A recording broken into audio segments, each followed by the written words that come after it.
Mumtaz TV bersama menegakkan sunnah. Assalamualaikum warahmatullahi wabarakatuh. Alhamdulillahi rabbil alamin. Wassalatu wassalamu ala ashrafil mursalin. Nabiyyina wa maulana Muhammadin wa ala alihi wa sahbihi ajma'in. Wa ashhadu an la ilaha illallah wahdahu la syarikalah. Wa ashhadu anna Muhammadan abduhu wa rasuluh. Sallallahu alaihi wa ala alihi wa sahbihi wa sallama tasliman katsira. Sebelumnya mohon izin, saya boleh buka masker Bapak Ibu? Boleh ya? Insya Allah.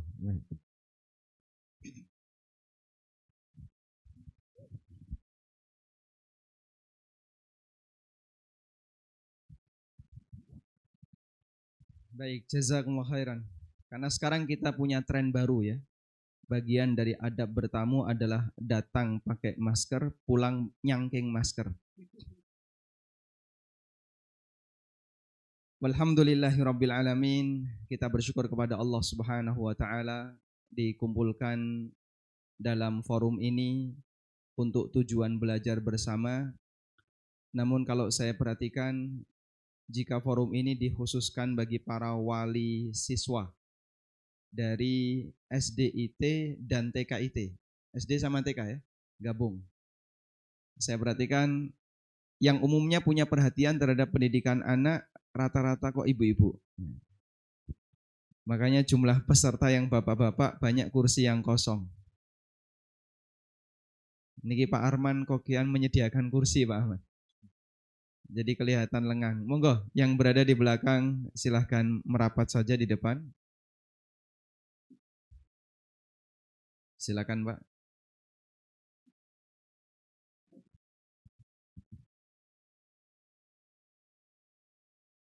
Yang lain tidak kehujanan ya? Yang berada di sebelah kanan kehujanan enggak? Enggak, baik. Insya Allah mukadimah kita enggak lama-lama karena sudah turun hujan.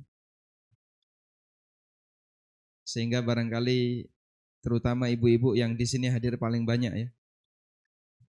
Mungkin belum masak untuk siang hari, makanya saya enggak boleh lama-lama.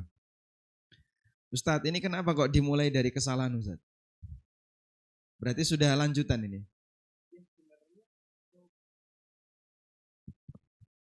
Sebenarnya bukan lanjutan Ustaz, kita itu masih awal. Cuman kan insya Allah untuk yang benarnya sebagian udah pada tahu. Dan terkadang kita lebih fokus pada sesuatu yang kita anggap benar gitu kan. Dan kita nggak tahu sebenarnya hal itu benar atau enggak. Sehingga kita harus tahu kira-kira ini sesuatu yang benar atau yang salah. Kalau salah berarti harus kita evaluasi seperti itu Ustaz. Sehingga tema ini kita usung pada kesempatan kali ini Ustaz. Benarnya sudah pada tahu ya? Sebagian Ustaz. Saya bahas salahnya. Nah mungkin dalam praktek sehari-hari ada sisi perbedaan pendekatan antara teman-teman yang ada di Banjarnegara. Ini kan kecamatan mana? Karangkobar ya.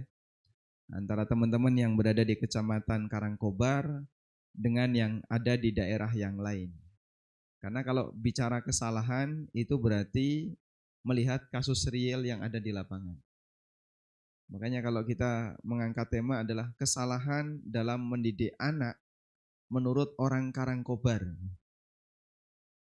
Itu seharusnya yang lebih paham adalah para praktisinya yang sudah bersinggungan langsung. Tayyib. Tapi insya Allah di kesempatan kali ini saya akan menyampaikan beberapa hal yang barangkali cukup sering kita jumpai di masyarakat. Mengingat kesalahan ini umum terjadi, tidak hanya sektoral. Bapak Ibu yang dimuliakan Allah Subhanahu wa taala, ada banyak sekali di antara kita yang barangkali punya pemikiran begini ya. Yang namanya anak itu kan punya fitrah. Mbok dimbarno wae, dibiarkan saja. Nanti yang penting pokoknya diarahkan sedikit, insya Allah dia sudah akan bisa menjadi anak yang baik. Tapi mungkin prinsip ini perlu untuk dibenahi. Karena orang tua punya tanggung jawab yang sangat besar terhadap anak keturunannya. Tadi pagi kita kajian di daerah Sumberjo, Kecamatan Batur, Dan kami sampaikan ada sebuah keterangan yang disampaikan oleh Ibnu Qayyim. Beliau mengatakan, qala ba'du ahlil ilmi. Sebagian ulama mengatakan, Allah Subhanahu wa ta'ala akan bertanya kepada orang tua tentang anaknya sebelum Allah bertanya kepada anak tentang bagaimana kualitas dia dalam berbakti kepada orang tuanya. Jadi kita kan masing-masing punya tanggung jawab.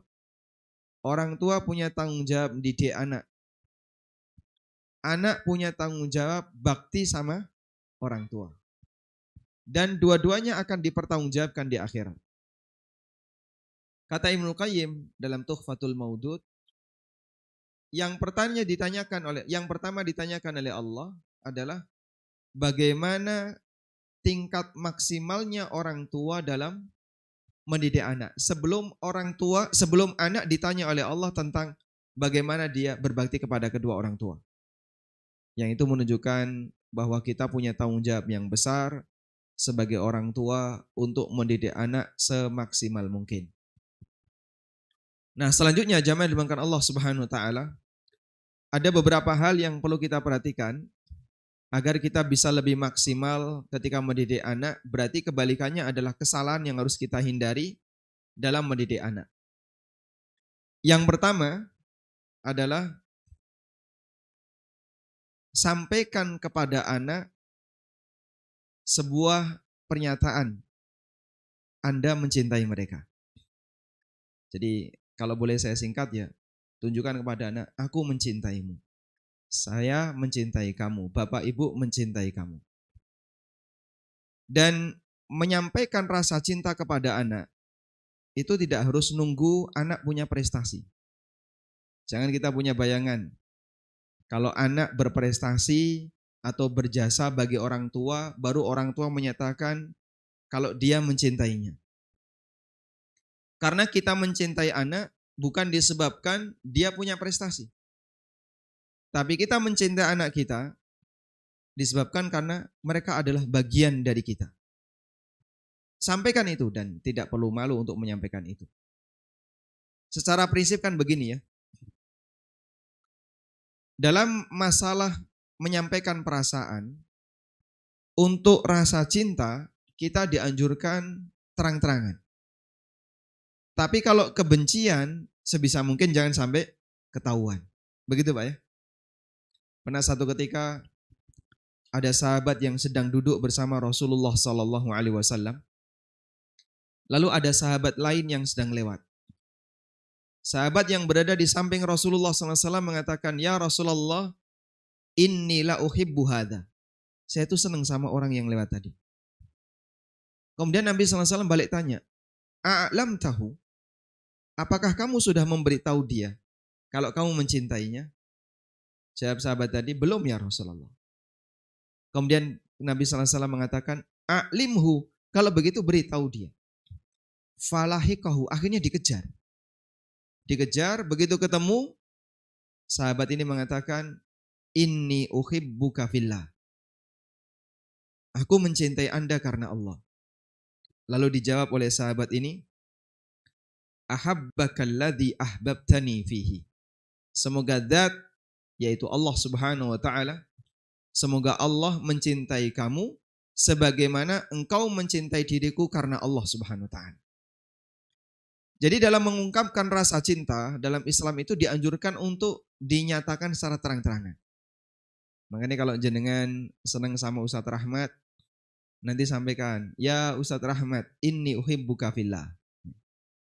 Ustadz Rahmat, saya mencintai Anda karena Allah. Karena ini akan bisa menimbulkan suasana hangat. Ukhuwah Islamiyah tumbuh dengan baik. Nah coba bagian ini kita bawa pada keluarga kita. Anak itu akan lebih terhargai oleh orang tuanya, lebih merasa dia adalah bagian penting dalam keluarga itu ketika bapak ibu sampaikan rasa cinta kepada mereka. Sampaikan misalnya adik atau kakak atau mas atau mbak sesuai dengan panggilan yang Anda miliki untuk mereka. Ibu itu senang sama kamu, bapak sayang sama kamu, bapak ibu mencintaimu karena Allah. Meskipun dia gak punya prestasi. Meskipun dalam posisi dia tidak sedang berbuat baik kepada Anda. Karena menyampaikan rasa cinta itu tidak harus ada embel-embel dia sudah pernah berbuat baik sama kita. Baik. Nah, bagi sebagian orang kan kadang ini canggung ya. Kita kok rodok berat ya mau ngomong kayak gitu. Apalagi kalau anaknya ada di sini. Berarti wis ngerti. Nah, iki mau bar teko pengajian. Dinteni karo anake. Kapan bapak ngomong koyo ngene? Kapan ibu menyampaikan seperti ini? Nah, seperti itu mungkin perlu ya sesekali ya. Barangkali di momen tertentu. Mungkin momen saat lebaran atau ketika puasa atau ketika momen yang lainnya, sampaikan seperti itu. Semoga dengan demikian sang anak akan lebih tersanjung. Berarti saya bagian dari mereka, saya dihargai oleh mereka. Baik, ini yang pertama. Kemudian yang kedua, di antara yang perlu untuk kita perhatikan adalah membanggakan anak. Jadi bangga ini akan bisa membuat anak itu lebih percaya diri. Sehingga Anda sampaikan ke mereka ya, Bapak itu bangga sama kamu. Meskipun dia pulang dari sekolah dengan membawa nilai yang paling jelek sekalipun. Jenengan misalnya dikasih rapot, Masya Allah kamu kok ranking pertama dari bawah. Jumlah pesertanya berapa? Jumlah siswanya 50 anak satu kelas. Paling ngisor deh.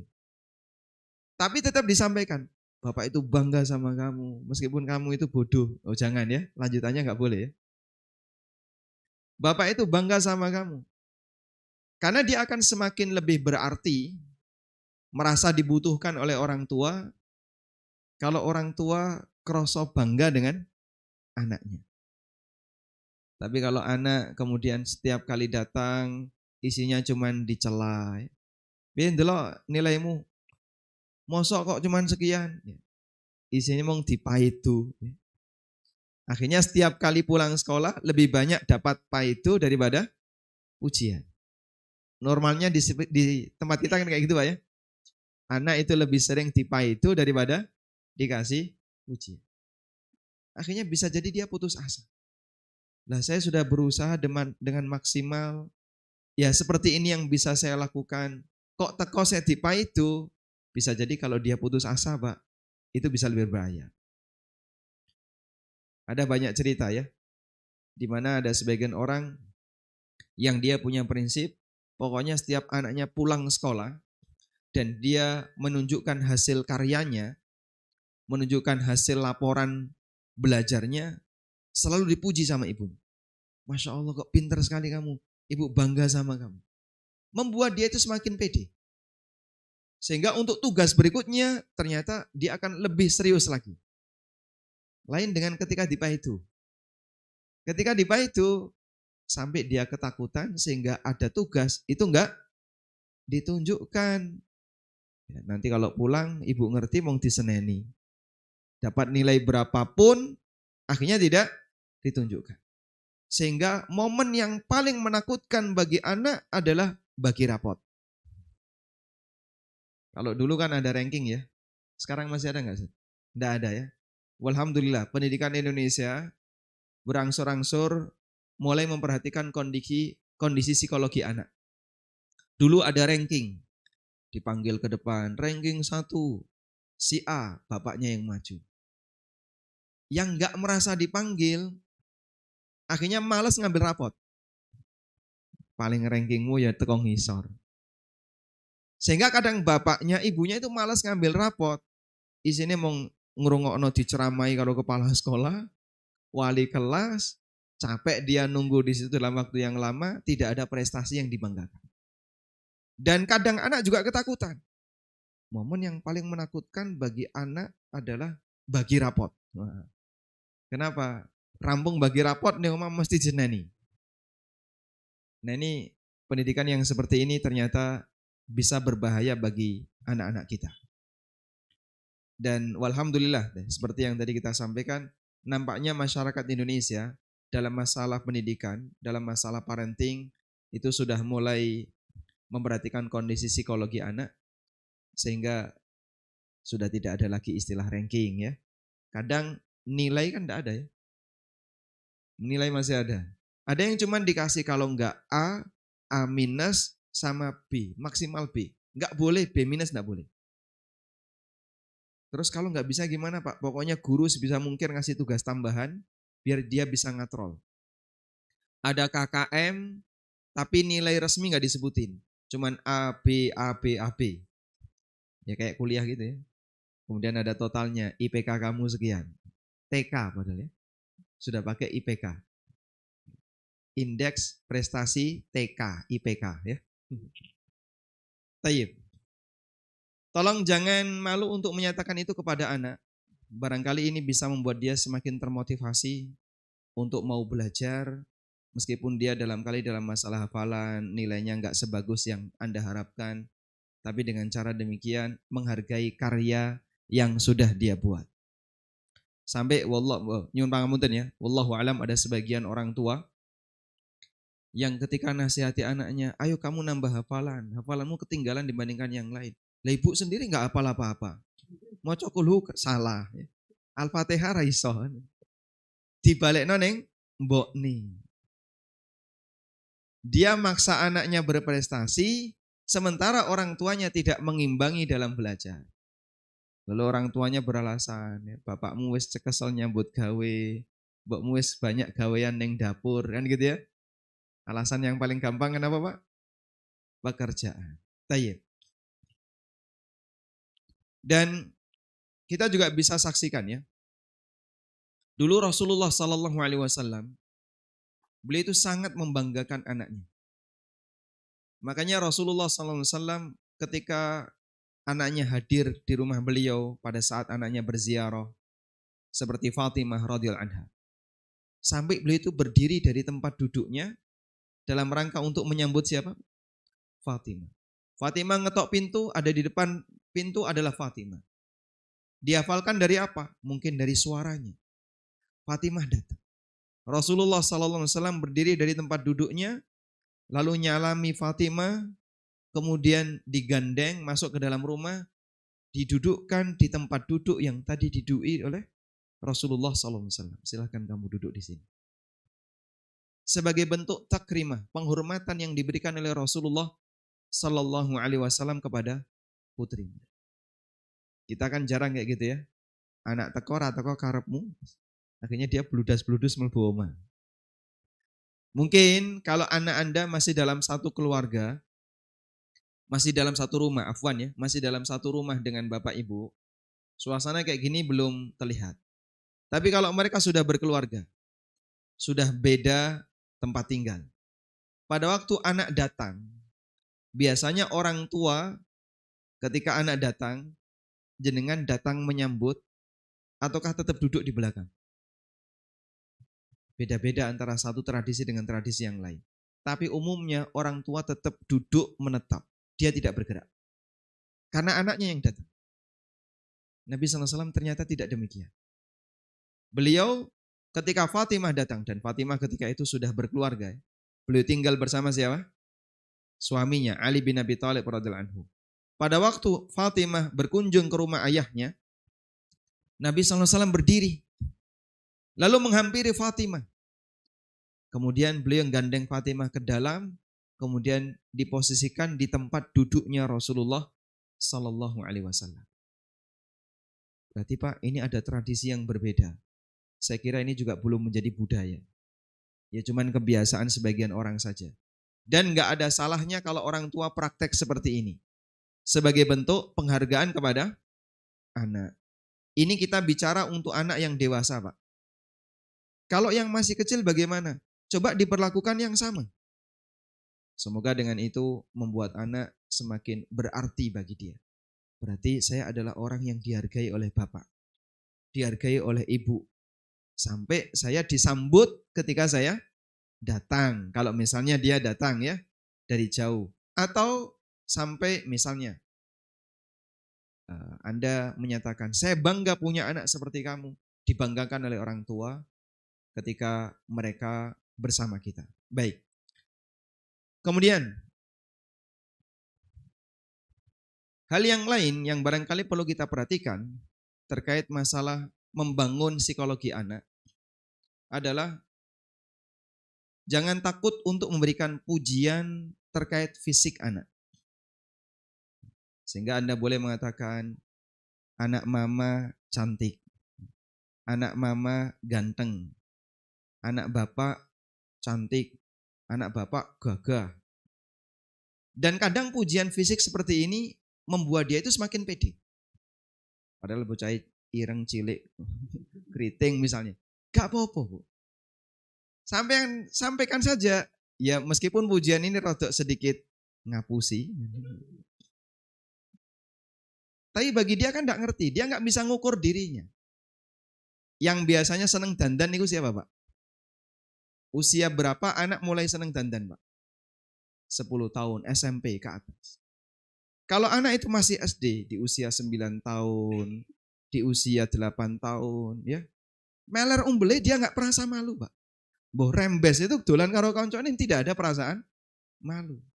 Tapi kalau SMP jerawat siji wis dipikir. Karena dia sudah memikirkan masalah fisik. Anak kalau masih SD, kita bisa lihat ya, rembes, lebus, ratau adus. Dolan karo koncone, ketemu guru nih, malu nggak dia? Tidak, santai saja. Kadang dia pakai celana pendek, dia belum mandi, ketemu sama orang. Yang malu itu wong tua nih. Bagi anak biasa saja. Karena dia tidak begitu memikirkan fisiknya. Nah, fisik itu baru kelihatan, dipikirkan oleh manusia kalau dia sudah pingin nampak di permukaan. Anak-anak remaja itu ya, yang sudah mulai masuk SMP ke atas, sudah mulai sering ngaca. Suwe ning jero kamar mandi, orang metu-metu ngopo ya. Semedi apa piye kan. Nah, itu salah satu indikator dia sudah mulai memikirkan fisik.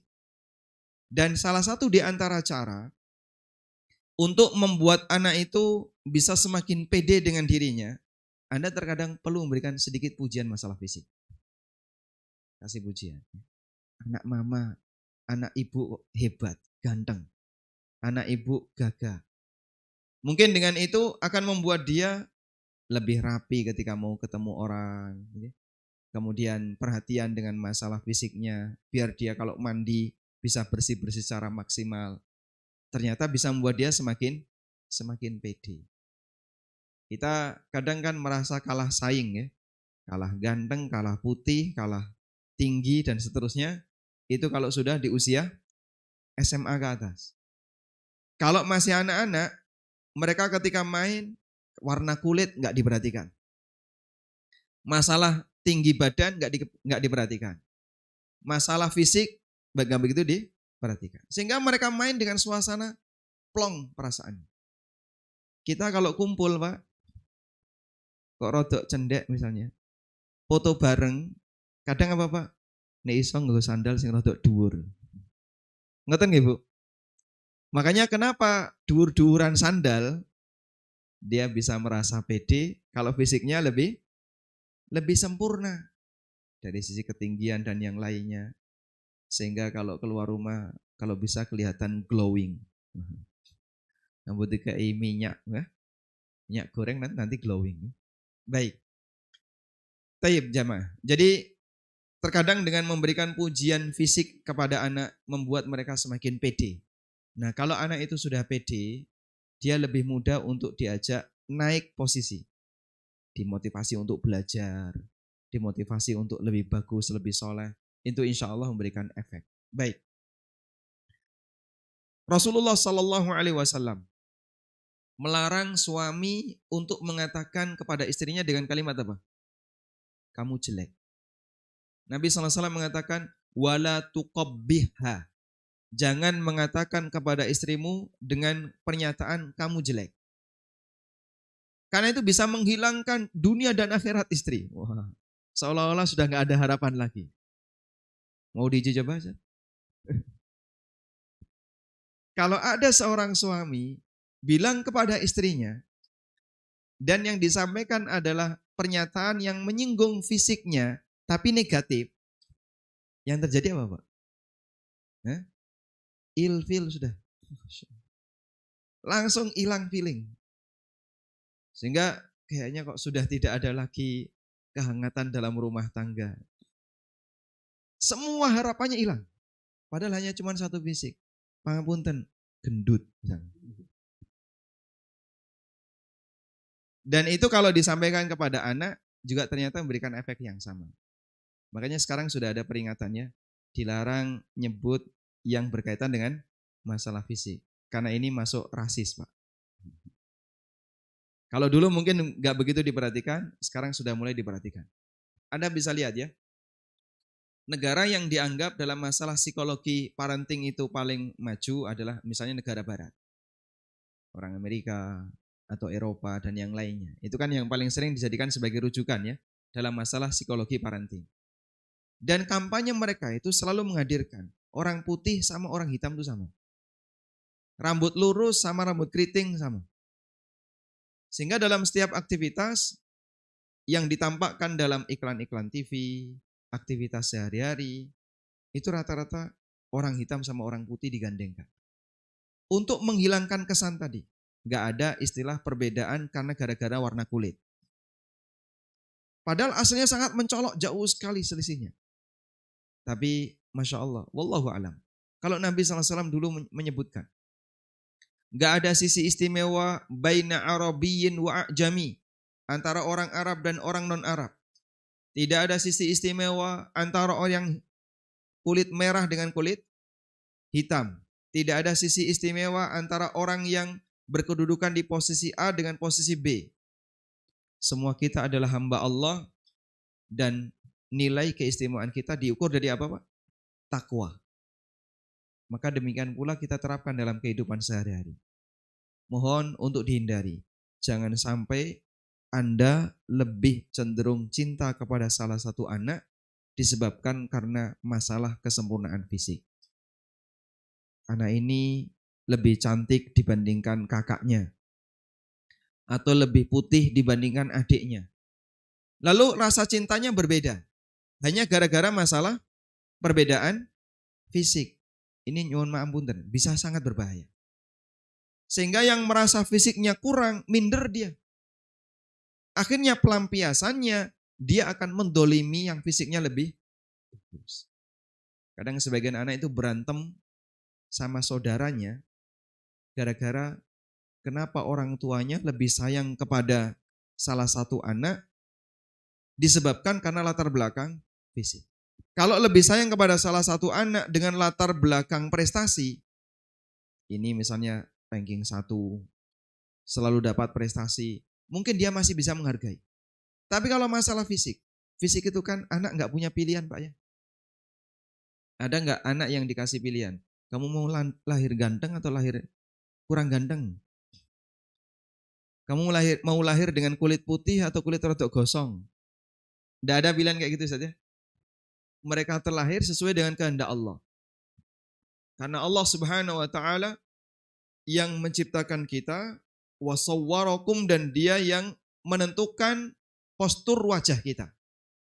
Termasuk warna kulit, mancung apakah metu ataukah melbu, dan seterusnya. Karena itu apapun anugerah yang diberikan oleh Allah terhadap fisik anak, tolong sampaikan. Anak bapak ini ganteng. Anak bapak ini cakep, dan seterusnya. Dengan cara itu akan membuat dia semakin apa? Semakin percaya diri, semakin pede, sehingga dia lebih mudah untuk diajak naik prestasi. Baik. Selanjutnya, berikan pujian kepada anak. Jangan malu untuk memberikan pujian kepada anak di depan kawan-kawannya. Ini penting, jemaah. Ada suasana yang berbeda kalau pujian itu Anda sampaikan secara rahasia. Sedang berdua, ketika di kendaraan, atau saat berpamitan dengan anak sebelum dia tidur. Ya. Dengan pujian yang diberikan kepadanya di depan teman-temannya. Karena ketika pujian itu diberikan kepada anak di depan teman-temannya, dia merasa di posisi ini saya punya prestasi hebat dibandingkan mereka. Dan bisa jadi temannya itu kan tidak tahu sifat terpuji yang dimiliki oleh anak yang dilakukan di dalam rumah. Nah, sesekali Anda sebutkan seperti itu. Misalnya ya, anak di sekolah, ini urusan menghafal Quran, rodo angel. Urusan menghafal hadis juga susah. Pelajaran umum, ya banyak gak dong. Tapi Masya Allah, dia itu kreatif ketika di rumah. Sekali Anda undang teman-temannya ke rumah, ajak konco-konco murid nih, nanti kita makan-makan. Diajaklah teman-temannya, sampaikan pujian. Si Fulan ini, misalnya namanya Andi. Andi ini kalau bikin sesuatu bagus. Nah ini contoh karyanya. Dia tidak punya prestasi kelebihan dalam bidang, misalnya dalam bidang pedagogis ya. Tapi dia dalam masalah keaktifan berkarya lebih bagus. Ditunjukkan kepada teman-temannya. Mungkin pada waktu di sekolah temannya punya penilaian. Andi ini anak yang EQ-nya turun. Dia tidak berprestasi. Harap ngomong goblok sungkan ya. Tapi ternyata di rumah dia punya karya bagus seperti ini. Terutama kalau Anda sampaikan di depan teman-temannya, termasuk juga bila perlu ya, di depan gurunya, membuat dia itu semakin pede. Jadi beberapa poin yang tadi kita sampaikan, intinya menjaga perasaan anak agar selalu percaya diri. Itu modal dasar kalau dia mau naik prestasi. Karena anak kalau sudah gak percaya diri, dia nggak punya ruang untuk mengembangkan bakatnya, tidak punya ruang untuk mengembangkan prestasinya, minder, susah Pak untuk diajak maju. Gampang mutung, gampang ketika diajak untuk belajar, gampang bosan, karena tidak ada yang bisa dia raih dalam waktu yang cepat. Kalau kita kadang kan sering memberikan motivasi kepada anak, kamu nanti kalau rajin belajar, masa depanmu bahagia. Kamu kalau dewasa nanti kamu bahagia. Anak tuh belum bisa mikir Pak kayak gitu Pak. Jadi kan waktu kecil ya, kita kan masing-masing punya cita-cita. Kan gak kepikiran, nek gede harus jadi apa. Cuman punya cita-cita. Nanti kalau sudah besar kira-kira beban hidup tuh kayak gimana. Dia gak kepikiran kayak gitu. Sehingga kalau Anda kasih dia motivasi jarak jauh, gak semua anak bisa menerima. Tapi kalau Anda kasih dia motivasi jarak dekat, nanti kalau saya mengerjakan ini segera dapat pujian dari Bapak, dapat hadiah dari Ibu. Itu bisa jadi membuat dia semakin yakin apa yang dia lakukan ini ada hasilnya. Nah seperti ini perlu untuk proaktif dari orang tua. Orang tua perlu untuk lebih aktif. Karena dalam masalah parenting, jangan dibalik ya. Anak lebih aktif dari orang tua, itu keliru. Dalam masalah parenting, orang tua lebih aktif dibandingkan anak. Sehingga jangan nunggu ada prestasi, jangan nunggu ada respon baik dari anak, baru orang tua ngasih balasan. Tapi kita kasih motivasi, agar anak itu mau untuk berprestasi, kemudian nanti dikasih tambahan pujian.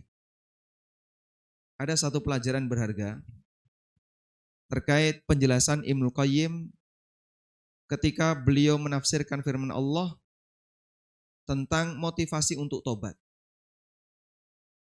Allah Ta'ala berfirman, saya bukakan ayatnya ya. Ini ada di surat At-Taubah. Tsumma taballahu alaihim liyatubu innallaha. Gimana ayatnya? Liyatubu.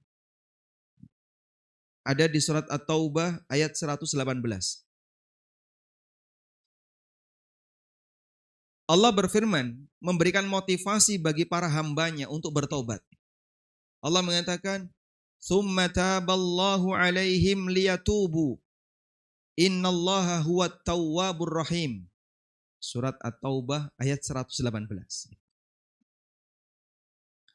Bagi orang-orang yang bersalah itu, ini konteksnya adalah berbicara tentang adanya sahabat yang dia tidak mau ikut dalam peristiwa perang Tabuk karena alasan jaga kurma. Karena alasan sebentar lagi akan panen kurma. Sehingga dia merasa berat untuk berangkat. Lalu Allah sebutkan, wa 'alats tsalatsatil ladzina khullifu hatta idza dhaqat 'alaihimul ardu. Sementara untuk 3 orang yang dia tidak ikut perang padahal dia nggak punya uzur. Hatta idza dhaqat alaihimul ardu bima rahubat. Sampai ketika dia merasa sempit hidupnya, karena kan dia diboikot oleh siapa? Rasulullah SAW dan seluruh para sahabat. Sampai istrinya itu nggak boleh nyapa sama dia. Salah satunya siapa? Ka'ab bin Malik. Istrinya itu sampai diminta oleh Nabi SAW, kamu nggak boleh bicara sama Ka'ab.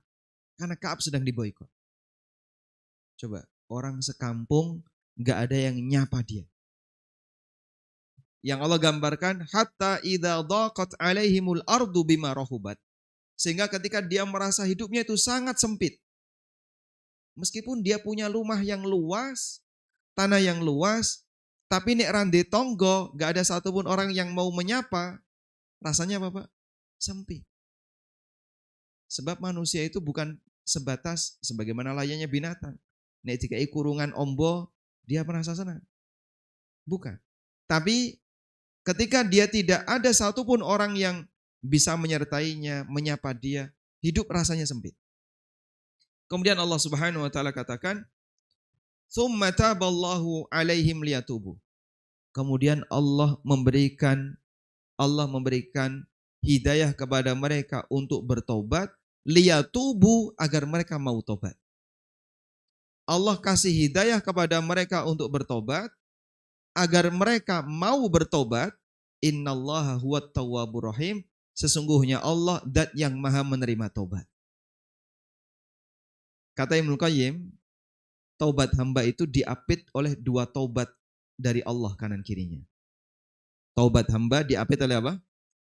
Dua taubat dari Allah di sebelah kanan dan kirinya. Taubat Allah yang pertama adalah dia dikasih hidayah untuk mau taubat. Taubat dari Allah yang kedua adalah kalau dia mau taubat, taubatnya diterima. Sudah? Bagaimana cara Allah mendidik para hambanya untuk agar mereka jadi orang soleh. Sekarang kita akan tiru metode ini, Pak. Ada anak yang dia punya masalah dari sisi prestasi. Sudah? Gimana caranya dia biar mau untuk meningkatkan prestasinya? Anda kasih motivasi di depan dan dikasih hadiah di belakang. Sebagaimana cara Allah Subhanahu wa taala menerima taubat hambanya. Hamba itu dikasih motivasi di depan dengan cara apa? Dikasih hidayah taubat. Lalu dia bertaubat. Setelah dia bertaubat, taubatnya dikabulkan oleh Allah, dikasih pahala oleh Allah Subhanahu wa taala. Sehingga kata beliau, taubatul abdi yaktanifu taubatan. Taubatnya seorang hamba itu diapit oleh dua taubat dari Allah Subhanahu wa taala. Dan itu terjadi dalam setiap keseharian yang kita lakukan. Anda berbuat salah, lalu ingat, Masya Allah, tadi dosa yang saya lakukan. Itu hidayah yang diberikan oleh Allah agar kita mau taubat. Lalu kita bertaubat. Setelah kita bertaubat, Allah kasih kita pahala. Allah terima taubat kita. Subhanallah, betapa sayangnya Allah kepada hambanya. Coba kita gunakan metode seperti ini untuk membangkitkan prestasi anak. Anak berprestasi karena kerja dia, bukan kerja orang tua ya. Karena kerja dia. Baik, tapi bagaimana caranya agar dia bisa maksimal bekerja? Kasih dorongan dari depan. Dan ketika dia bekerja ada hasil, berikan pujian untuk hasilnya. Meskipun bisa jadi hasilnya tidak maksimal. Apapun itu kasih pujian. Masya Allah Pak. Semoga metode ini bisa membuat anak itu semakin naik karakternya. Kamu itu sebenarnya pinter, sebenarnya hebat. Saya lihat matamu itu kayaknya pinter ngitung matematika ini kayaknya. Kalau saya lihat dari lidah kamu, Masya Allah. Ini baca Qur'annya bisa fasih kayak gini nih. Ya meskipun orang tua rodok ngawur saya nih. Cuman dia kadang lihat fisik itu anak, dia kaitkan. Meskipun enggak ada hubungannya ya. Masya Allah. Sebenarnya kalau saya lihat kamu ini punya potensi pinter menghafalkan Quran. Saya perhatikan kamu ini punya kehebatan dalam menghafalkan hadis. Dikasih motivasi dia. Lalu dia dengan itu termotivasi untuk menghafalkan Quran. Termotivasi untuk menghafalkan hadis. Berapapun prestasi yang dia dapatkan, kasih pujian. Kasih pujian, kasih reward, kasih hadiah. Sebagaimana ketika Allah Ta'ala memberikan motivasi kita untuk bertobat, lalu saat hamba bertobat, diterima tobatnya oleh Allah, dan hamba diberi apa Pak? Diberi pahala oleh Allah Subhanahu Wa Ta'ala. Baik. Selanjutnya, jamaah dimuliakan Allah Subhanahu Wa Ta'ala, jangan sungkan untuk menerima pendapat dari anak. Terutama pada hal-hal ringan yang kira-kira ketika mereka berpendapat itu tidak memberikan pengaruh yang berbahaya bagi kehidupan. Contohnya apa Pak? Ya sesekali mereka diminta usul dan usulnya diterima. Ini rumah mau dicat warna apa? Terus anak usul, biru, kuning, hijau, dan aneka usulan yang lain. Beda-beda ya. Pak, rumah jenengan kalau dicat warna apapun, nambah rezeki atau mengurangi rezeki Pak? Ngefek nggak sama rezeki? Nggak ada hubungannya ya? Baik. Sesekali waktu ketika itu Anda terima usulan anak. Kalaupun salah warna, apakah membuat kehidupan kita jadi terjepit? Tidak. Tidak memberikan pengaruh bagi kehidupan. Sehingga kalau misalnya Anda mau ngecat rumah nih ya, kemudian Anda pingin, sudahlah kita sesuaikan dengan selera anak. Anak-anak dikumpulkan, ini rumah mau dicat, mau warna apa? Mereka akan menyampaikan usulan. Kalau berbeda pendapat antara sama kakak dan adik, orang tua bisa ngasih pertimbangan. Misalnya tambahan pertimbangan, ini kalau dicat biru ya, kayaknya terlalu gelap. Nanti lampu ketika nyala malam hari kita nggak kelihatan. Karena nggak mantul temboknya. Kemudian ada yang usul yang lain, nih dicat pink, Bapak izin nemu tamu. Rumah kok semuanya serba pinky. Dan kasih pertimbangan yang lain. Sampai akhirnya dia muncul satu usulan terakhir. Termasuk juga ketika Anda mau berrekreasi. Ya. Tawarkan kepada anak. Mau kemana? Insya Allah bulan ini akan ada acara keluar kota. Usul mau kemana? Ada yang usul ke kanan, ada yang usul ke kiri, dan seterusnya. Seperti itu salah satu di antara cara agar anak merasa diwongke. Artinya apa Pak? Dia dianggap punya peran dalam keluarga. Sehingga penghargaan seperti itu akan membuat dia lebih dibutuhkan oleh keluarga. Oh ternyata Bapak juga mendengar apa yang saya ucapkan. Ternyata Ibu juga kadang mendengar apa yang saya ucapkan. Meskipun dalam banyak kasus mereka tidak dilibatkan. Kalau yang berat-berat jangan ya. Ini mau beli tanah kira-kira kamu gimana? Anak kon mikir tuku tanah. Ini Bapak mau misalnya apa? Mau apa sih?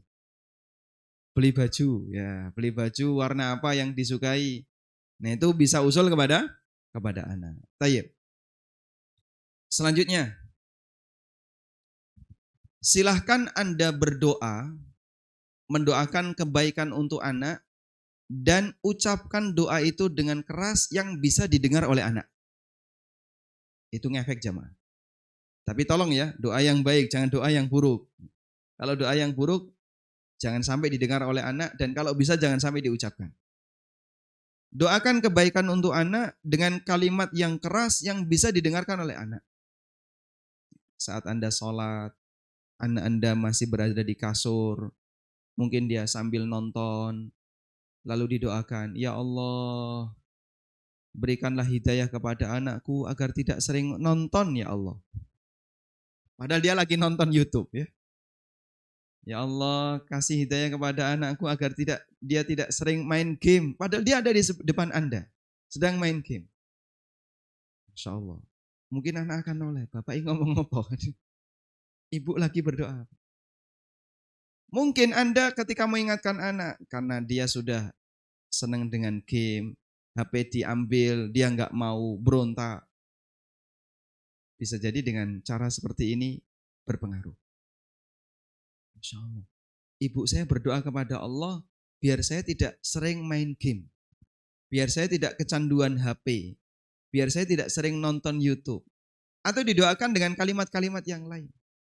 Misalnya anaknya terlalu malas baca Quran, atau malas menghafalkan, malas murojaah, Anda doakan. Semoga dia rajin murojaah, semoga dia rajin baca Quran. Dengan cara seperti itu, semoga ya, sang anak ada perasaan takut kepada Allah, lalu dia mengikuti sebagaimana doa yang dia dengar. Boleh nggak Pak kita mendoakan kebaikan untuk orang lain dengan cara diperdengarkan kepadanya? Masyarakat umum kan kayak gitu ya. Sehingga saat kita mendoakan orang lain, yang orangnya nggak dengar, kita itu kasih info. Kamu tadi sudah saya doakan kok. Padahal kan nggak ngefek. Mau Anda cerita nggak cerita, justru yang lebih bagus nggak cerita. Karena salah satu di antara keutamaan berdoa an dhahril ghaib. Di posisi orang yang didoakan itu nggak tahu, Allah mengutus apa Pak? Seorang malaikat. Dan malaikat itu mengucapkan amin walaka bimithli. Amin, semoga kau juga mendapatkan yang semisal. Tapi dalam kondisi tertentu, kadang itu perlu kita lakukan. Untuk membuat orang itu merasa berarti kita punya perhatian kepadanya. Sehingga ketika kita doakan orang itu, kita doakan dengan suara yang bisa didengar oleh yang bersangkutan. Atau kita doakan dengan misalnya kita doakan ketika dia nggak tahu terus kita kasih info. Tadi waktu tahajud saya teringat kamu dan saya doakan semoga kamu lancar jodohnya. Misalnya kok suwe ranti bojo ya. Dengan cara demikian dia merasa wah berarti saya diperhatikan sama orang ini. Baik. Kemudian bagian yang terakhir ya. Bagian yang terakhir adalah tanamkan kepercayaan orang tua kepada anak. Jangan selalu mencurigai anak. Kamu tadi yang ngambil enggak? Jangan-jangan kamu yang ngambil. Tadi kamu naruh di mana? Jujur. Itu kan seolah-olah begitu kita datang membuka percakapan dengan suudzon. Nah, kalau anak sering digitukan, ketika dia mau lapor sesuatu, gak berani dia. Paling nanti kalau bilang juga gak bakalan percaya. Bapak selalu gak percaya kalau saya ngomong. Sesekali waktu Anda sampaikan kepada mereka. Bapak itu yakin, kamu itu anak jujur. Kamu itu gak pernah bohong sama orang tua. Bapak selalu percaya sama itu, yakin sama kamu. Muncul rasa kalau dia itu adalah anak yang dianggap amanah oleh orang tuanya. Berarti selama ini kalau saya ngomong orang tua saya percaya. Betul. Dengan cara demikian maka dia nggak takut untuk menyampaikan apapun meskipun konsekuensinya pahit. Apa yang paling ditakutkan oleh anak Pak? Kalau Tupperware hilang. Ya. Biasanya gimana? Takut nggak diseneni? Mbok nih kan gitu ya. Sehingga jangan sampai ketahuan. Makanya ketika ada anak yang mecahkan gelas atau dia ngerusak barang tertentu, itu disembunyikan Pak, disimpan, segera simpan. Jangan sampai ada bekasnya. Karena kalau ibu ngerti, wah bisa jadi satu gelas lagi pecah. Sehingga anak nggak berani bilang jujur, orang tua sudah dari awal nggak percaya sama mereka. Sampai ketika dapat nilai yang nggak baik, dia nggak lapor. Ketika di sekolah ada masalah dengan gurunya, dia nggak lapor. Akhirnya gurunya yang bilang, tadi anak ibu sudah bilang belum? Bilang apa Pak Guru? Kok nggak ada apa-apa? Loh, tadi sudah saya peseni. Nah itu gara-gara satu. Tadi sudah saya peseni, tapi anak belum bilang. Anak belum lapor. Nah itu kadang kan kemudian orang tua langsung emosi. Waduh, anak saya sudah mulai nggak jujur. Anak saya sudah mulai nggak terbuka. Baik. Sampai pada posisi ketika dia sudah menginjak usia siap nikah, curhat itu nggak pernah ke orang tua. Anak merasa lebih nyaman sama temennya daripada sama orang tuanya. Ada kayak gitu Pak? Banyak ya? Sehingga dia ketika curhat terkait masalah pernikahan, yang dicurhati temennya. Padahal kalau dia misalnya ya, selesai dia curhat, temennya ngasih motivasi, kamu nikahi aja dia. Lanjut nikah, keluarga punya masalah, temennya kan gak ikut campur. Kalau keluarga ini punya masalah, yang kena dampaknya siapa Pak? Orang tuanya. Tapi dulu waktu dia menikah, nggak pernah taren orang tuanya, nggak pernah. Curhat sama orang tuanya nggak pernah. Lah kamu dulu milih calon, nggak pernah ngajak bapak diskusi, nggak pernah minta pertimbangan orang tua. Sekarang kamu sudah nikah, isinya masalah. Terus masalahnya kau lemparkan ke orang tua.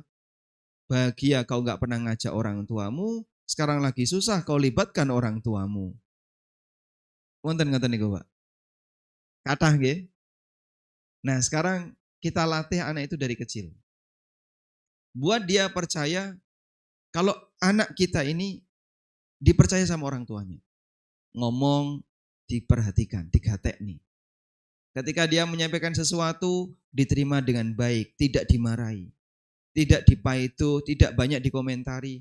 Tunggu dulu, ada waktunya untuk ngasih kritik, tapi mungkin tidak sekarang. Biarkan dia sampaikan dulu apa adanya. Biar 100% dia ungkapkan semuanya. Tapi baru satu A, wis diseneni. Kayak ngomong A, wis diseneni. Gak harap ngomong apa, bapak ora percaya. Waduh, ya sudah. Mungkin selamanya dia tidak akan pernah mendekat ke orang tuanya kalau dia punya masalah. Akhirnya lebih akrab dengan koncone timbangane wong tuane. Nah ini yang mungkin punya banyak pengalaman seperti ini yang sudah pernah mantu ya. Sudah pernah mantu, anaknya sudah lulus SMA, dia sudah sering punya masalah dengan kawannya mungkin di sekolah dan seterusnya. Orang tua akan lebih punya banyak pengalaman tentang itu. Tapi kalau masih bapak muda, ibu muda, anaknya saya cilik, siji, ya, baru masuk TK, ke depan seperti ini mungkin Anda belum kebayang. Baru kebayang ketika Anda sudah pernah punya pengalaman terkait bagaimana punya mantu, bagaimana anak itu punya masalah di SMA dan seterusnya.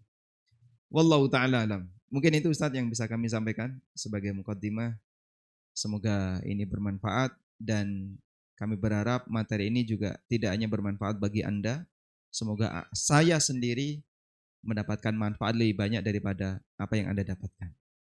Wallahu a'lam wa sallallahu ala nabiyyina Muhammadin wa ala alihi wa sahbihi wa sallam wa akhiru da'wana alhamdulillahi rabbil alamin. Masya Allah Ustaz, materinya sangat menarik ini kalau dibuka sampai sore kita kuat dengerin Ustaz. Iya Ustaz, insya Allah Ustaz, kita denger sampai sore Ustaz. Nah ibu-ibu belum masak itu gimana? Kalau ibu-ibu nanti masaknya kayaknya udah sama yang lain lah. Oh gitu. Pesen kayaknya Pak Ustaz. Masya Allah. Baik. Baik, untuk di sesi yang kedua ini insya Allah kita akan buka sesi tanya jawab. Nanti yang mau bertanya secara langsung bisa ya dengan mengangkat tangan. Nanti ada panitia yang akan memberikan mic ya. Dan pertanyaan juga bisa ditanyakan dengan tertulis ya, dengan ditulis di sebuah kertas kemudian nanti diserahkan ke panitia biar panitia menyerahkan ke saya insyaallah. Dan pertanyaan nanti kita akan bagi, ada beberapa pertanyaan yang sudah berada di saya dan ada yang nanti dari bapak-bapak dan juga dari ibu-ibu.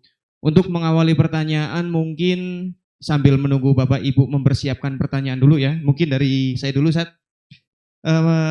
Jadi emang sekolah kita itu kan sekolah Islam Ustaz.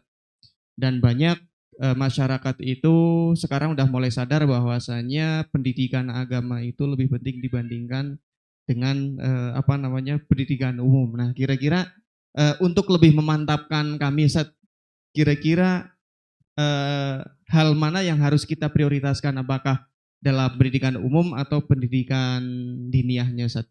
Dan sebabnya kira-kira kenapa? Baik. Jadi yang kami pahami begini ya. Tren cita-cita itu mengikuti apa yang tampil di YouTube. Dulu sebelum media informasi semudah yang bisa kita akses sekarang, rata-rata dalam bayangan orang tua, orang hebat itu kan yang punya posisi di negara. Misalnya jadi ASN, polisi, tentara, terus apa lagi? Jadi dokter, pilot, dan seterusnya. Jadi dosen. Sehingga rata-rata orang tua itu mengarahkan anaknya kalau bisa punya cita-cita salah satu di antara ini.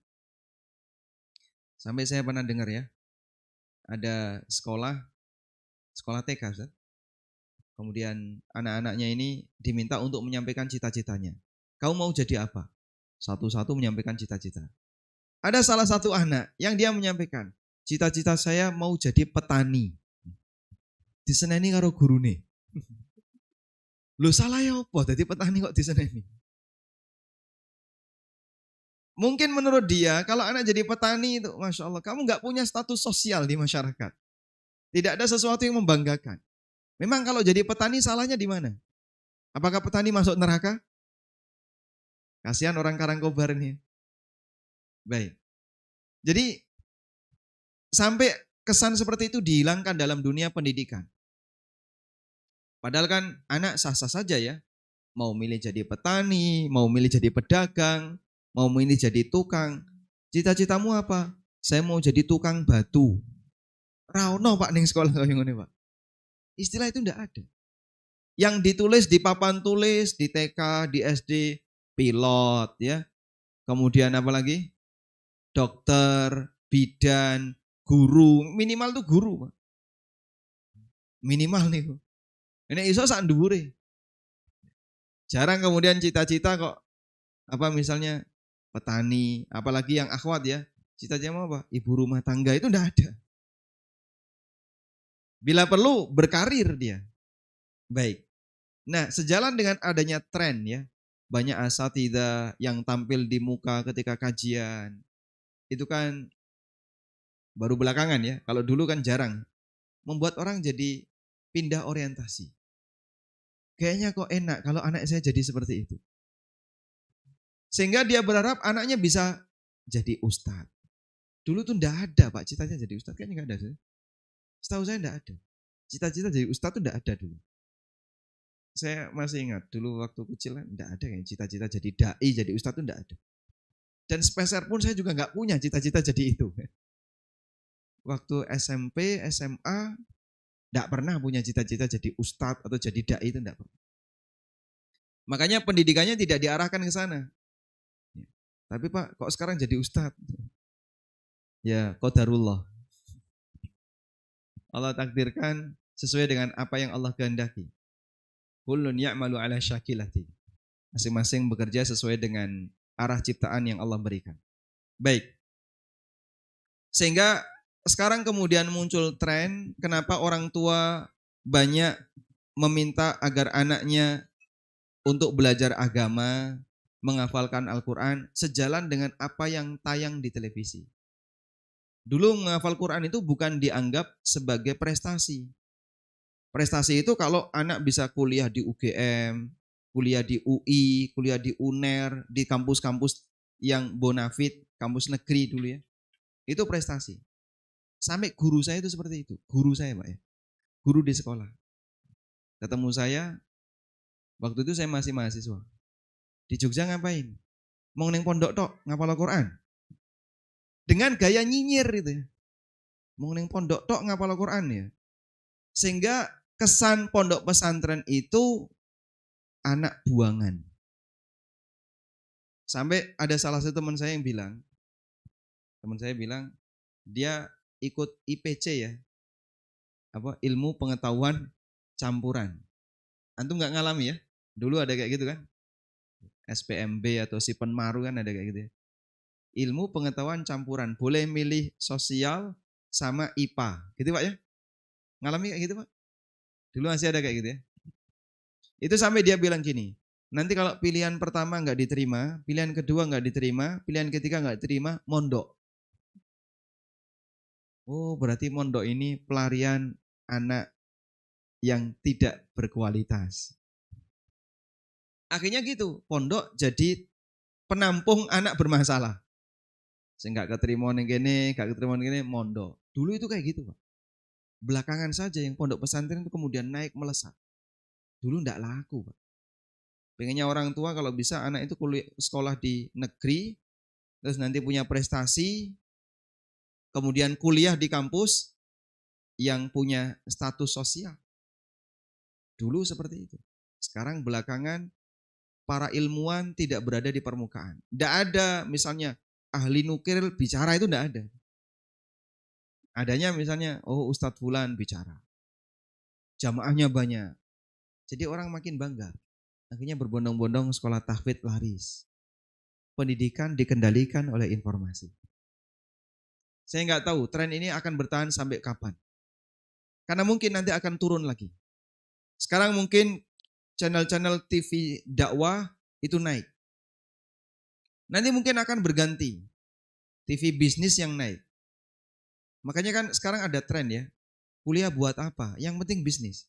Banyak mahasiswa di Yogyakarta itu kuliah, dia hanya sebatas pelarian biar dia nggak nganggur di rumah. Tapi setelah sampai di Jogja, aktivitasnya bisnis Pak. Nggak belajar dia. Yang penting pokoknya lulus sudah. Dan bagi dia, saya lebih senang dengan ilmu menjadi seorang bisnismen praktis daripada ilmu tentang di bangku kuliah. Sehingga dia ikut workshop, pelatihan-pelatihan, dia ikut dia. Workshop tentang motivasi, workshop tentang pelatihan bisnis, dan seterusnya. Dia lebih ikut itu. Ilmu ini saya lebih berharga daripada ilmu yang ada di kuliah. Tren itu sudah terjadi. Akhirnya teman-teman yang lulus SMA, begitu para bisnismen itu sudah mulai banyak yang menampakkan dirinya. Ini kaya di usia 18 tahun. Ini di usia 19 tahun, omsetnya per bulan sudah sekian. Siswa sekarang tertarik ke sana.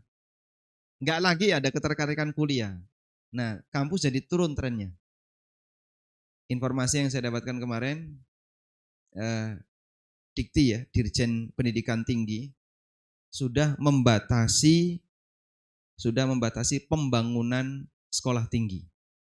Jadi sudah nggak boleh lagi ada sekolah tinggi, itu udah nggak boleh. Terlalu banyak dan mahasiswa banyak yang nganggur. Padahal kan dulu dimotivasi, ayo bikin sekolah tinggi. Sekarang malah dibatasi Pak. Informasi terakhir yang saya dapatkan seperti itu.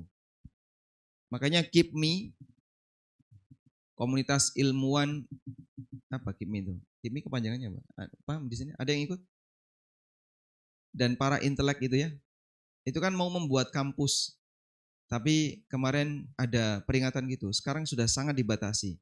Sehingga dibuat susah untuk bisa mendirikan sebuah universitas. Baik, kembali ke sini. Jadi Anda ketika mengajarkan anak masalah agama, itu tolong perhatiannya bukan karena masalah tren. Latar belakangnya bukan karena tren, bukan karena agar anaknya nanti jadi ustadz, bukan. Tapi tujuan besarnya adalah agar anak saya lebih siap menerima ilmu agama ketika dia dewasa. Dan kalau dia sudah siap, maka dia bisa mempelajari bagian ilmu yang statusnya wajib untuk diketahui. Bagaimana cara sholat yang sah, bagaimana cara wudhu yang sah, bagaimana cara jual beli yang benar. Yang itu merupakan ilmu wajib yang harus diketahui oleh setiap muslim. Kalau tidak, dia berdosa. Nah, cara itu yang bisa Anda lakukan agar anak ketika belajar agama lebih fokus kepada ilmu wajib. Wallahu a'lam. Baik Ustaz, pertanyaan berikutnya ini ada pertanyaan dari bapak-bapak Ustaz, dikirimkan dalam bentuk tulisan. Adalah lebih bagus kayaknya kalau interaktif ya, bisa komunikasi. Cuman karena sudah ada pertanyaan masuk, mungkin kita bacakan dulu satu Ustaz. Pertanyaan, apakah orang tua berdosa ketika memarahi anak dengan membentak dan memukul dengan keras? Baik. Ketika ada orang memberikan hukuman ya kepada anaknya, tapi hukuman itu melebihi batas, maka itu terhitung dolim. Orang tua boleh memberikan hukuman dan diizinkan oleh Nabi SAW, seperti yang disebutkan dalam hadis riwayat Bukhari. Muru auladakum bis salati wa huwa ibnu sab'in wadribuhum wa huwa ibnu ashrin. Perintahkan anak kalian untuk sholat ketika mereka sudah berusia 7 tahun. Pukul untuk sholat ketika mereka sudah berusia 10 tahun. Tapi pukulan ini dorban ghaira mubarrih, dengan pukulan yang tidak menyakitkan. Maksudnya adalah pukulan yang tidak meninggalkan bekas, tidak menyakitkan. Sehingga pukulannya bukan pukulan untuk menghukum, tapi pukulan untuk mendidik. makanya yang dilakukan jangan dengan ya bambu, jangan ya. Itu rodok nyelekit itu Pak, meskipun kecil. Jangan dengan rotan, jangan dengan menggunakan cambuk. Mereka bukan binatang, mereka itu manusia, anak keturunan sampean. Wallahu a'lam. Baik, Ustaz, setelah ada pertanyaan berbentuk tulisan, mungkin ada yang mau menanyakan secara langsung.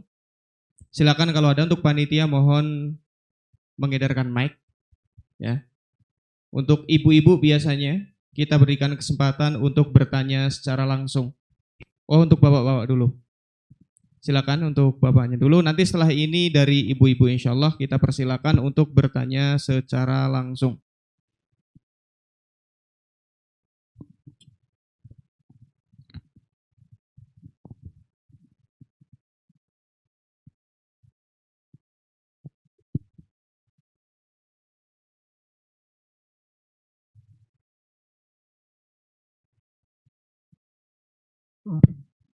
Bismillahirrahmanirrahim. Assalamualaikum warahmatullahi wabarakatuh. Saya mau bertanya soal memberikan sanjungan. Ketika kita menyanjung anak, itu kan katanya akan mendatangkan ain. Itu bagaimana mengsikapinya ketika kita menyanjung, kita ingin menyanjung anak supaya anak itu pede. Tapi di situ ketika kita menyanjung akan mendatangkan yang namanya ain. Itu bagaimana Ustaz? Terima kasih. Assalamualaikum warahmatullahi wabarakatuh. Waalaikumsalam warahmatullahi wabarakatuh. Baik. Jadi pujian yang bisa mendatangkan ain itu adalah pujian yang diiringi dengan perasaan takjub. Takjubnya itu yang bisa memberikan efek kepada ain. Tapi kalau pujiannya tidak diiringi dengan sifat takjub, dengan perasaan takjub, insya Allah ini gak sampai pada masuk ngefek ain. Karena itu kalau misalnya, dan orang itu takjub ketika dia melihat kejadian secara langsung, real dengan apa yang dia lihat. Misalnya, Anda melihat ada anak yang pintar sekali. Hafal Al-Quran, plus ayat-ayatnya, nomor ayat, halamannya, plus dia juga bisa nerjemah. Lalu Anda merasa takjub. Nah, ketika takjub itu Anda memberikan pujian kepadanya, tanpa menyebut nama Allah. Allah enggak ridho. Sebagaimana keterangan yang disampaikan oleh As-Sakhawi. Jadi kenapa orang yang memuji makhluk dengan cara takjub itu bisa menimbulkan ain? Allah tidak ridho ketika ada hambanya yang kagum kepada makhluknya sampai melupakan khaliknya. Sebagai hukumannya Allah Subhanahu wa ta'ala akan memberikan nikmat ini dicabut sebagian. Dan terjadilah sakit. Maka ain latar belakangnya dari itu. Karena itu kalau Anda memuji teman Anda, termasuk harta Anda misalnya, Anda punya harta bagus sekali. Punya mobil yang lincah, gesit, kemudian apa? Bandel, irit, terus murah. Geledekan ya. Lalu Anda merasa takjub, dipuji, sampai melupakan Khalik, melupakan Sang Pencipta. Bisa jadi Allah Subhanahu wa ta'ala akan memberikan hukuman dengan cara Allah cabut sebagian nikmat itu. Wallahu a'lam. Baik, pertanyaan berikutnya dari ibu-ibu. Silakan ibu-ibu yang punya pertanyaan untuk mengangkat tangan biar diberikan mic. Silakan kalau ada.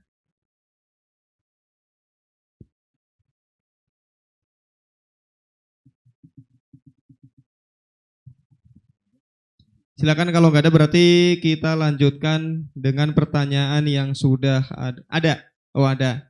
Ya, mic satu di ikhwan, satu di akhwat. Silakan satu pertanyaan buat ibu-ibu.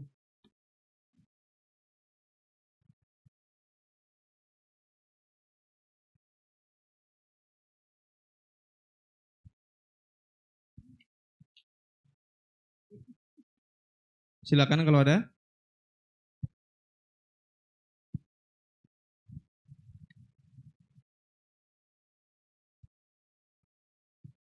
Oke, sambil menunggu ibu-ibunya siap untuk bertanya, mungkin ada kesalahan teknis, mungkin mic-nya belum menyala atau apa, Ustadz? Ini apa namanya? Ustadz kan mendirikan PKBM, Ustadz. Nah, ini kira-kira alasan antum itu apa, kenapa mendirikan PKBM bukan sekolah formal gitu kan? Terus kira-kira seberapa penting sih ijazah formal untuk anak-anak terutama level TK dan SD, Ustadz? Jazakumullah khairan. Assalamualaikum warahmatullahi wabarakatuh. Mohon maaf Ibu, bentar dulu ya. Satu pertanyaan ini setelah dijawab baru nanti kita persilakan lagi untuk Ibu. Terima kasih. Waalaikumsalam warahmatullahi wabarakatuh. Kenapa kita memilih PKBM dan bagaimana jangkauan ijazah persamaan melalui sistem pendidikan PKBM? Jadi prinsipnya begini jamaah. Pemerintah kita sudah menilai setara antara ijazah melalui ujian resmi dengan ijazah melalui ujian persamaan, paket A, B maupun C. Ada sebagian informasi yang saya dapatkan, beberapa mahasiswa di kampus yang favorit, UI, ITB, IPB, dan beberapa kampus favorit di daerah barat, Jakarta dan sekitarnya, kebanyakan yang keterima itu homeschooling. Anak-anak homeschooling. Ijazahnya apa? Paket C, Pak. Banyak ternyata. Anak-anak yang dia ijazahnya paket C, homeschooling, tapi dia selama di rumah itu didrill sama orang tuanya untuk belajar materi yang bisa lulus ujian masuk kampus-kampus tadi. Ya, dia masukkan ke bimbel. Jadi dia nggak perlu bayar sekolah, dia langsung ke bimbel. Kata orang tua, ini ngirit, anak saya fokus. Dia nggak belajar yang lain, dia hanya fokus belajar di materi pelajaran yang diujikan. Selain itu tidak. Ternyata banyak yang berhasil masuk di UI, di ITB, di IPB, dan kampus-kampus yang ternama milik negara, kampus negeri. Baik. Dan itu salah satu di antara bukti bahwa pemerintah kita memberlakukan status yang sama antara ijazah PKBM maupun ijazah formal. Kemudian yang kedua, kalau Anda mengikuti sistem pendidikan formal, maka ada banyak sekali pelengkap kurikulum yang harus diselenggarakan oleh sekolah itu. Yang mungkin bisa jadi kita tidak memiliki banyak kepentingan di sana. Misalnya apa, Pak? Ya. Misalnya apa misalnya? Membuat RPP ya? Bukan, yang ini Ustaz. Kurikulum yang diajarkan ke anak. Saya mau menyebutkan namanya nanti tidak bisa digugat ini ya. Intinya begini ya, beban anak jadi terlalu banyak. Bebanannya jadi terlalu banyak. Karena kan begini, Anda membuat sekolah Islam sudah punya target-target yang menjadi ciri khas sekolah Anda. Misalnya, nanti kalau lulus hafal 6 juz, hafal 100 hadis, hafal 100 kosakata bahasa Arab, hafal 100 doa. Jadi semuanya serba 100. 100 doa, 100 hadis, 100 kosakata bahasa Arab, 100 apa lagi? Jadi hafal-hafal yang seperti itu. Nah, kalau kemudian Anda mengikuti sistem pembelajaran yang formal, mereka juga punya kurikulum. Anak Anda ditargetkan bisa ini, ketambahan kurikulum tadi. Beban anak jadi semakin berat. Nah, sekarang pilihannya begini, maksimalkan kurikulum yang Anda rancang sebagai ciri khas dari sekolah Anda. Sudah? Sementara posisi kurikulum yang di luar dibatasi. Cukupkan hanya dengan apa yang diperlukan oleh anak untuk ujian UN. Nah, itulah yang kemudian melatar belakangi kami, metode ini bisa kita lakukan kalau kita melakukan PKBM. Nah, caranya kayak gitu. Nah, gimana itu Pak? Fokus kepada materi yang diujikan, sementara materi yang lain yang kurang dibutuhkan dalam PKBM tidak diajarkan. Alhamdulillah. Itu kelebihan yang diberikan oleh sistem PKBM. Lebih dari itu, untuk masalah pengurusan PKBM itu jauh lebih mudah dan lebih murah dibandingkan sekolah resmi. Kalau PKBM di negara kita itu dianggap sebagai LSM pendidikan. Makanya disebut PKBM, Pusat Kegiatan Belajar Masyarakat. Karena statusnya sebagaimana layaknya LSM pendidikan. Dan negara kalau kemudian masyarakatnya dipinterkan, itu kan negara seneng.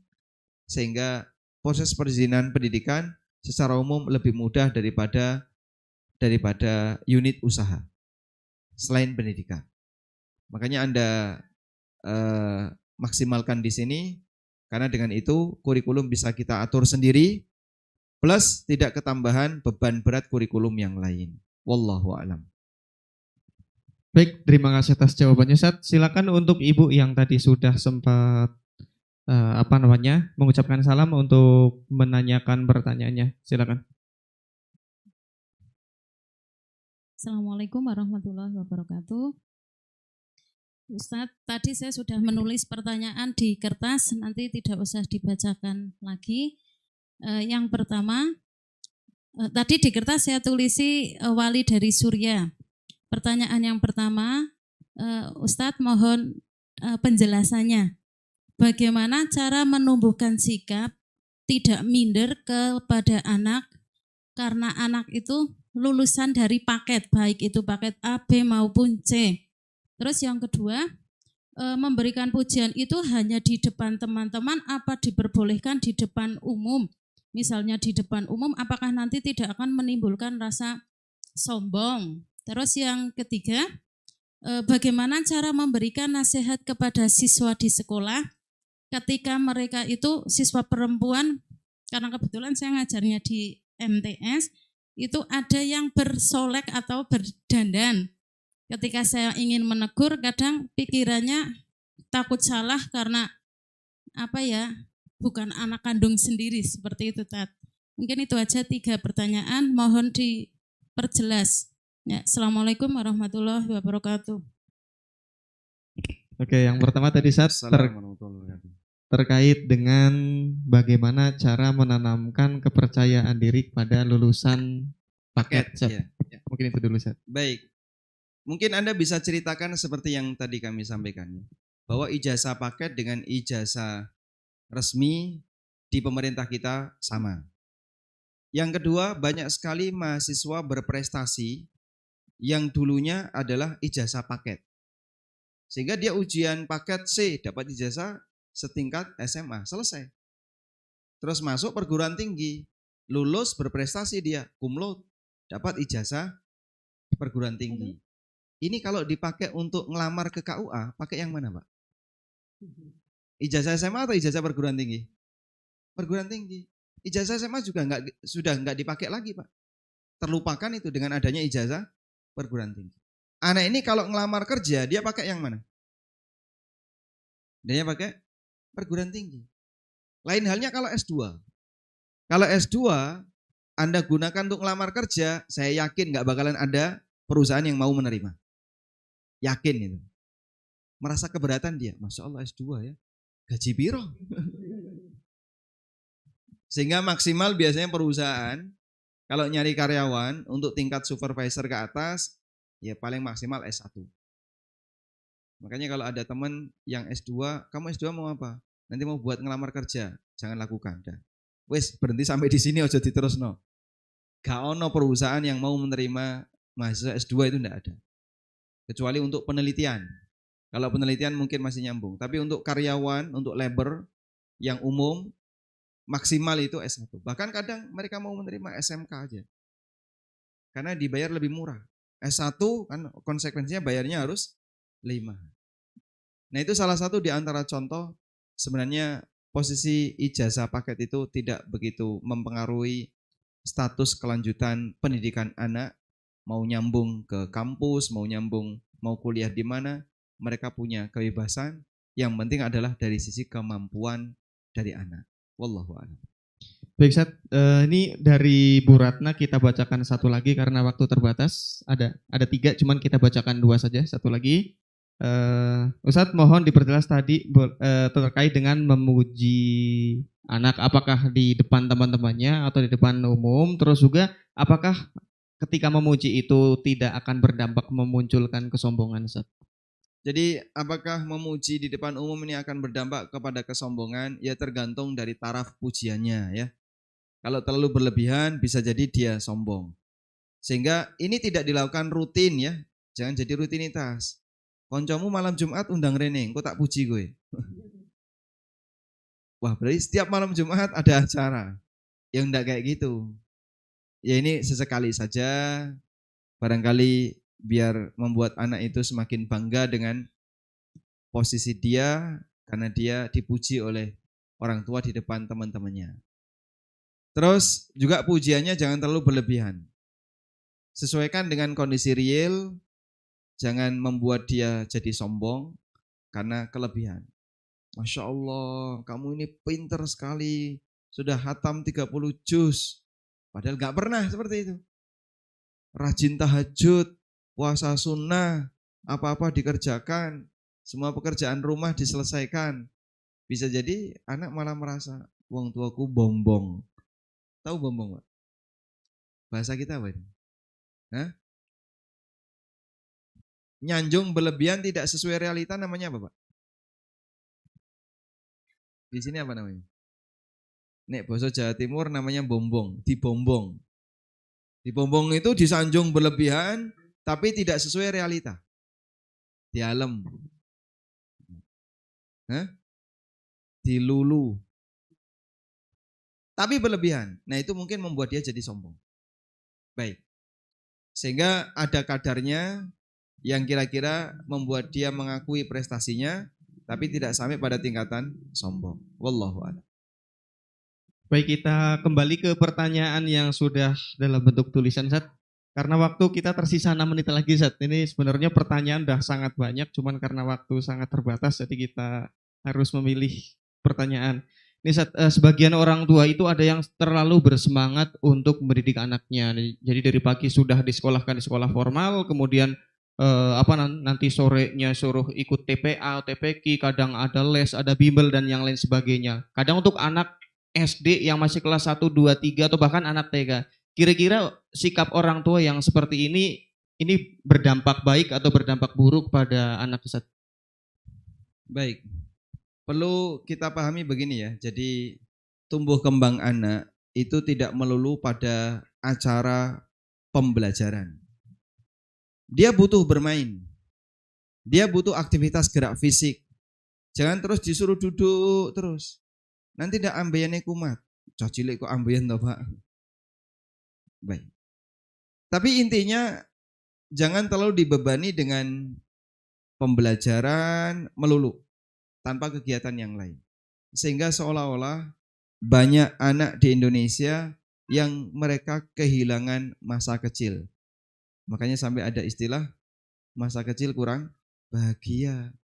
Gede nih jadi kaya ngono. Masya Allah ya, saya yakin kalau kita kan beda dulu Pak ya. Kita sekolah berapa jam dulu Pak? Nah, mentok sampai duhur, itu pun gurunya sering bolos. Sehingga kadang mlebu jam itu jam 10 wis mulai. Jam 11 wis golek uceng. Keloyongan di jalan-jalan, kadang di selokan-selokan, pulang sore wis wah Masya Allah gak karuan warna kulitnya sudah penuh dengan lumpur. Tapi kita merasa asik dengan itu. Dan jadilah seperti ini Masya Allah. Sehingga jarang pulang, isinya cuman main. Tapi memang itu dunianya. Nah kita kadang terlalu memforsir anak ya. Pagi sekolah, sore dikon sekolah meneh, malam masih belajar les. Nanti bangun sudah disuruh murojaah, mengerjakan PR. Kapan dia main? Ya waktu kosongnya Pak dia main. Tapi kan dia butuh istirahat. Akhirnya malam dia ngantuk, karena siangnya dia nggak tidur. Coba turunkan tensi. Belum tentu dengan banyaknya materi ternyata bisa melekat pada dirinya. Bisa jadi ibarat sebuah mesin terlalu banyak diisi bahan bakar, luber. Sehingga nggak ada yang kepake. Dicekok ini, banyak yang luber, hilang. Biarkan mereka menikmati masa kecilnya, kasih waktu dia untuk bermain, dolanan layangan bila perlu ya. Dan sekarang kan rasanya anak itu sudah mulai dibatasi dengan suasana kayak gitu ya. Akhirnya karena orang tuanya, ojo ada loh ya kalau dolanan, nanti kamu les. Jangan jauh-jauh, nanti kamu guru privat kamu akan datang. Jangan jauh-jauh. Ya dolanannya mau ning omah tok. Dolanan ning omah Pak, apa kira-kira Pak? Nah, HP Pak, pelariannya. Kalau di tempatnya Pak Arman kan bisa mancing ya. Nek gak duwe kolam. Pelariannya cuman HP. Akhirnya ya, efek motorik pada fisiknya jadi kurang. Anak jadi kurang banyak bergerak, tidak banyak berinteraksi dengan lingkungannya, dengan alam yang ada di sekitarnya, karena dibatasi oleh orang tuanya. Wallahu ta'ala alam. Cekap ini, atau masih ada lagi?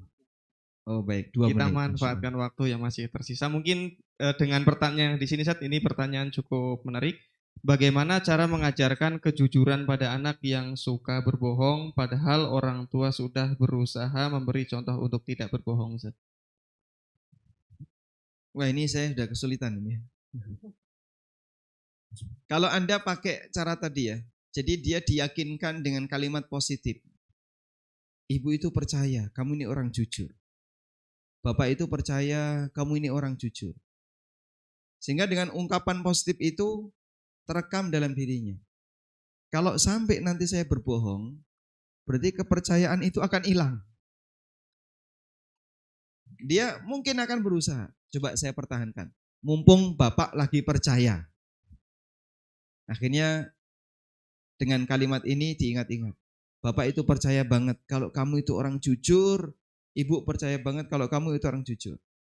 Dia akan ingat-ingat. Wah, pertahankan prestasi ini.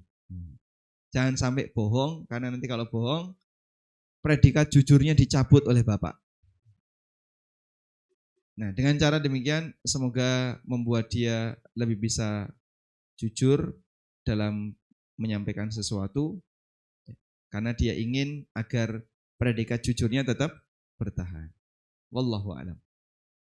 Cukup Ustaz? Mungkin cukup Ustaz karena waktu Alhamdulillah. sudah menunjukkan pukul 11:29. Mungkin untuk mengakhiri kajian interaktif ini mungkin Anto memberikan kajian penutup ya Ustaz, silakan. Kajian lagi? Oh, penutup. Masya Allah. Baik. Jadi Bapak Ibu yang dimuliakan Allah Ta'ala, kita dalam masalah parenting itu kayaknya lebih banyak teori daripada praktek di lapangan ya. Sehingga ketika Anda ikut parenting di tempat A, parenting di tempat B, C, D, dan seterusnya, rasanya kok podo wae. Di sini yang menyampaikan Ustadz A misalnya, materinya tidak jauh dari seputar X, nanti Ustadz B juga tidak jauh dari seputar masalah X. Makanya sebenarnya keberhasilan parenting ini tidak hanya sebatas kita menerapkan teori itu, tapi juga lead by action ya. Kita ngajari anak dengan aktivitas langsung yang bisa kita lakukan. Ngasih contoh dengan cara apa? Dipraktekkan. Mungkin dengan seperti itu semoga anak juga termotivasi. Anda bangun subuh, anaknya disuruh bangun subuh. Jangan anak suruh bangun subuh, begitu tangi tinggal turu. Bapak ngantuk mau bar sholat subuh mulai nangeni anak toh, anaknya tangi, bapaknya turu. Nah, ini akan membuat anak jadi tidak termotivasi untuk bisa bertahan bangun subuh. Jadi coba kita buat suasana yang nyaman bagi mereka dengan cara Anda berikan contoh yang terbaik bagi mereka. Wallahu a'lam wa sallallahu ala nabiyyina Muhammadin wa ala alihi wa sahbihi wasallam. Wa akhiru da'wana anil hamdulillahi rabbil alamin. Subhanakallahumma wa bihamdika asyhadu an la ilaha illa anta astaghfiruka wa atubu ilaik. Wassalamualaikum warahmatullahi wabarakatuh. Waalaikumsalam warahmatullahi wabarakatuh. Kami atur